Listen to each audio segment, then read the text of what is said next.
But, 99% of the people walking around calling themselves astrologers are just satisfied using really what it comes down to a systems of astrology that are not that need a lot of work still. Mm-hmm. And they do that in Western astrology, Vedic astrology, any type of astrology you name. So it's not that Vedic astrology is better than Western astrology. It's really how deep is the astrologer going? How thirsty is the astrologer for knowledge? And just like in your field, you're like crazy about nutrition. Well, there's a lot of nutritionists out there who aren't crazy about nutrition, Right, yeah. And when someone talks to them, they're going to get a completely different experience than when they come talk to you about nutrition. And it's the very same thing when you go to astrologers.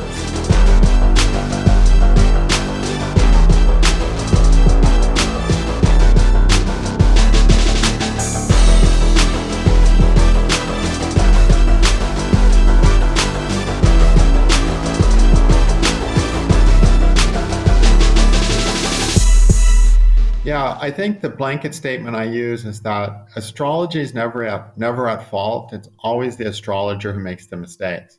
That's probably true. And one of the things that when it comes to all this occult stuff and spiritual stuff these days, everyone is expecting these things that are floating around are the absolute perfected forms of these things. But the reality is they're really not. All the sciences really are in a big state of decay, whether they're occult sciences or material sciences, medical sciences. We're really at a place and time where we are developing these sciences after a lot of decay in the dark ages. And so, first of all, astrology is not available as a perfected form. There's a few people who are really trying to perfect it, but 99% of the people walking around calling themselves astrologers are just satisfied using really what it comes down to a systems of astrology that are not that need a lot of work still. Mm-hmm. And they do that in Western astrology, Vedic astrology, any type of astrology you name. So it's not that Vedic astrology is better than Western astrology. It's really how deep is the astrologer going? How thirsty is the astrologer for knowledge? And just like in your field, you're like crazy about nutrition.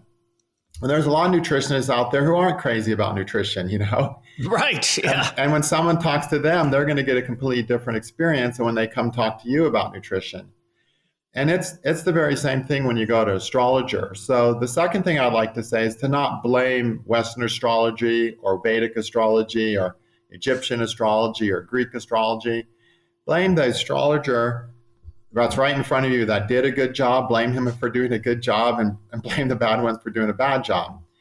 Because it really is only that astrologer that makes a mistake. And we have a lot to learn. And one of the sad things I find in astrology is that a lot of people like to walk around thinking that they have this perfect system of astrology, just like, Jehovah's Witnesses walk around thinking Jehovah's Witness religion is perfect, Yeah. There's no perfect religion out there.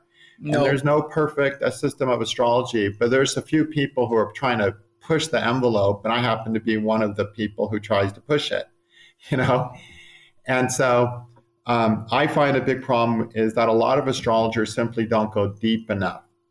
And for an astrologer to really impact a person, they have to go really deep into the person, or they have to make really amazing predictions. And that's hard to find astrologers who can do that consistently and all the time. The other thing is, at the end of the day, we really are set up to have the experiences we're meant to have. So one time we go to an astrologer, we have a profound experience. Another time we go and we don't have a profound experience because it's not what our life was calling for. It's not what the divine has set us up for. And sometimes the divine sets us up to have a terrible reading because somehow that's what we need to take the next step on our journey. So maybe force us to look into ourselves instead of asking someone else. Yeah, and it does that sometimes. And I remember really one of my most fondest readings. Back when I lived in Encinitas, and I ran out of the house. I was walking down the street, and the woman comes running out of the house. Ernst, I need you. Well, she didn't need me for anything really great, but she wanted me to read her chart. So she asked me, can you read my chart? So I say, sure. And I walked to my house a couple blocks away, grabbed my computer, came to her house. And I looked at her chart, and she told me she was devastated over this breakup. And I looked at her chart and I said, next year, you're going to have your best relationship. The relationship that's going to work is going to happen next year. And I gave her the date, May of next year or something. I don't remember what month. It was about a year away.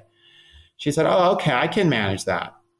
2 years later, she calls me and she says, remember that time you did a reading for me and I was so depressed over so-and-so and you said I would meet a guy that would be the right guy for me in a year?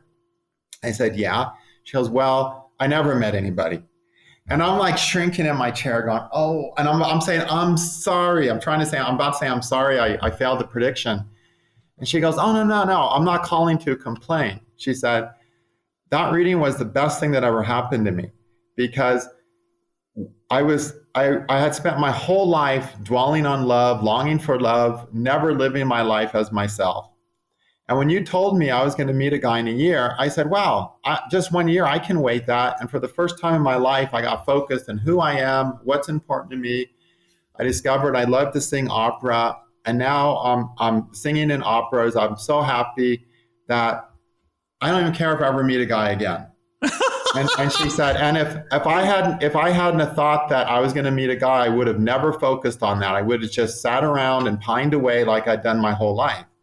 So see, sometimes it's the bad prediction that the person needs. That's the divine providence. Exactly. And that's really the beauty of being an astrologer is that as we read charts, we never know if how our predictions are going to help people. And I've told people predictions to the exact day and I've failed predictions. But what has really been surprising to me is watching the benefits to the people. And more often than not, I succeed. That was one of the memorable times I failed. But it just shows that at the end of the day, the person is going to get what they need to get if the astrologer approaches with the attitude that they just want to help the person in their life and on their path. Some astrologers don't have that attitude, though. A lot of astrologers just want to show off and how good they are at making predictions. But I never cared about that. I was just there, however I can help you get down the road, because that's what I'm here for, Yeah. And that makes me floundering a prediction. I'm happy to do it, That's honest love. Because it's really about the client and it's about the words that the God stick in our mouth. So when she told me that, 2 years later, I looked at her chart. I pulled her chart up and I looked and I said, how did I fail that prediction? And I looked and I said, what? Why did I say she would meet someone in this period? I said, this is the period that the first thing I talk about when I say you're in this period to my students, I say, this is the loneliest period of your life. You will not meet anyone ever. And for some reason, when I saw that same period in her chart, I said she would meet someone. And it's like, I've also had that happen I had another woman a few months before this. I had a friend call me and say, my friend is really devastated. Her boyfriend totally dumped her for another girl. And can you do a reading? I looked at her chart. And usually when I see people's relationships didn't work, I know that the person needs a lot of guidance in how to have relationships. They did something wrong. But I looked at this chart. And this woman had a wonderful chart. And I said, usually when people break up, I try to talk to them about what they can do to have better future relationship. I said, but I got nothing to tell you. You're perfect. You're a great catch. Any guy who's with you is going to be so lucky. You got nothing to learn. You just need the right guy. This wasn't the right guy. The only thing I can tell you to help you get through this painful period is that on January 28th, the guy you're going to marry is going to show up. So a year later, on January 28th, exactly a year later from the January 28th I predicted, my friend calls me up and said, yeah, I wanted to tell you my friend just got engaged on her 1-year anniversary of meeting a guy who on the day you predicted came into her work carrying flowers and said, I'm here to ask you out on January 28th, exactly the day you said. And she's now engaged and they're really happy. So I got out my chart, her chart, and I looked at him like, oh, that's a great prediction, predicting the exact day. So I looked at the chart and I'm like, why did I predict that? I couldn't even find out why. I couldn't remember why I predicted it. It made no sense to me that I would have predicted that. So literally when an astrologer is doing a reading, his mind our minds go into a different dimension, you know? Yes, I know So exactly this is a what you person mean. where the divine was saying, yeah, this person you want, needs to know this, and another person needs to know something else. And we use astrology, but our intelligence during a reading can get so much more open than it is on a normal day-to-day basis. And an astrologer is called going to an astrologer in India is called a Deva Prajna, which literally means a consultation with the devas, or the deities or the gods. Yeah, doesn't prajna mean wisdom? Prajna means like a question or a consultation. Okay. Yeah. In Zen Buddhism, it means wisdom, I think. Okay. Yeah, it could well be that because it is about a query to gain knowledge and wisdom. Yeah. Yeah, that's interesting. Well, I already love the level of honesty you're sharing with us. There's more magic in almost everything than meets the eye.